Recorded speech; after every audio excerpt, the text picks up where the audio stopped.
রোজা আমাদের জন্য ফরজ হলেও আমাদের কাছে মাঝে মাঝে মনে হয় যে প্রথম 10 দিন মনে হয় আপনার হচ্ছে তরমুজ বিক্রেতা, লেবু বিক্রেতা, এদের জন্যই মনে হয় রোজা এসেছে। রোজা মানেই যেন শুধু ব্যবসা করা, রোজা মানেই যেন সিন্ডিকেট তৈরি করে দ্রব্যমূল্যের ঊর্ধ্বগতি করে দেওয়া, যাতে করে মধ্যবিত্ত নিম্নবিত্ত মানুষ এই সিয়ামটাকে সুন্দরভাবে যে আনন্দের সাথে পালন করবে সেটা যেন না পালন করতে পারে।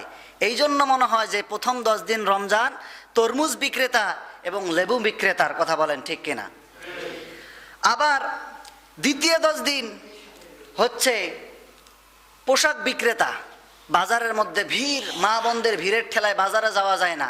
কার কত টাকা দিয়ে কে শপিং করবে, কার কত টাকা বাজেট এই রমজান মাসের, এটা নিয়ে কাদা ছোড়াছুরি শুরু হয়ে যায়, এটা নিয়ে প্রশ্ন, এটা নিয়ে কত কি শুরু হয়ে যায়, কত আনন্দ শুরু হয়ে যায়।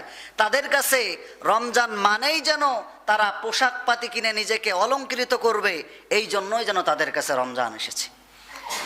এটা ছিল 2 নাম্বার। 10 থেকে 20 দিন তাদের জন্য, ব্যবসায়ীদের জন্য রোজা এসেছে।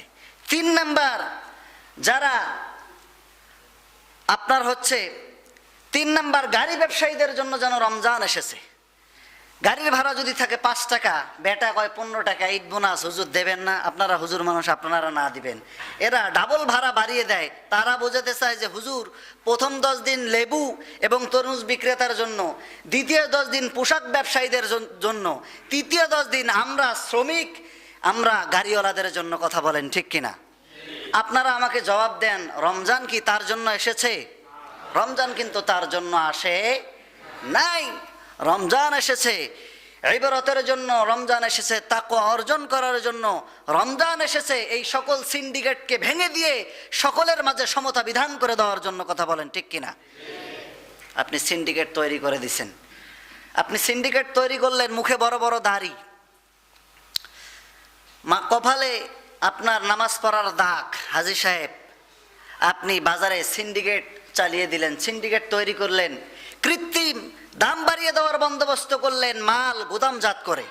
আপনি যেভাবে আল্লাহ তাআলাকে ভয় করে আপনি না খেয়ে পানাহারে থেকেছেন, ওই আল্লাহ তাআলাকে আপনি ভয় করতে পারেন নাই।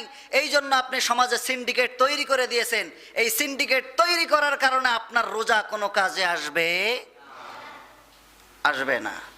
আফাতুমিনুনা বিবাদিল কিতাব ওয়া তাকফুরুনা বিবাদ। আমার কিতাবের কিছু অংশকে ফলো করবা আর কিছু অংশকে বৃদ্ধাঙ্গুলি প্রদর্শন করবা। ফামা জাযাউ মান ইয়াফআলু যালিকা মিনকুম ইল্লা খিজুন ফিল হায়াতিদ দুনিয়া। আল্লাহ তাআলা বলেন, যারা এই কাজের সঙ্গে লিপ্ত থাকবে তাদের দুনিয়া এবং আখিরাত দুটাই আমি আল্লাহ তাআলা ধ্বংস করে দেব। জোরে বলি নাউজুবিল্লাহ। সুতরাং সমস্ত ইবাদত, সমস্ত কাজকর্ম, সমস্ত ব্যবসা বাণিজ্য সব আমরা কার জন্য করি? আল্লাহর জন্য করতে হবে। সম্মানিত হাজির,